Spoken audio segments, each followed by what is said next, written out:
পঞ্চম শ্রেণীতে পড়ি। আমি আজকে একটা আবৃত্তি পাঠ করছি। আবৃত্তির নাম বিলের ডায়েরি।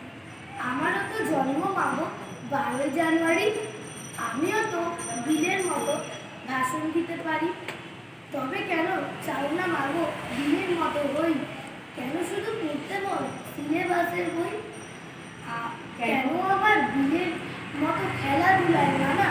মানুষ হওয়া মানেই শুধু কম্পিউটার জানা? আমায় কেন হতে হবে বিশাল বড় লোক? তোমরা কেন চাও না খোকা শুধু মানুষ হোক? বিল গেটসের তুলনা দাও বিলের কেন নয়? সবার মতো তোমাদেরও কি গরিব হওয়ার ভয়? মাইনে দিয়ে কিনছে তোমার সফল হওয়ার শিক্ষা। বলতে পারো কোথায় পাবো মানুষ হওয়ার দীক্ষা? আমার হিরো বিল গেটস, আমার হিরো বিলে। আমার ভেতর বাড়ছে নতুন বিবেক দিলে। তোমরা যারা ছুটবে ছোট ধরতে টাকার মানুষ, তোমরা বড় লোক হয়েও আর আমি না হয় মানুষ।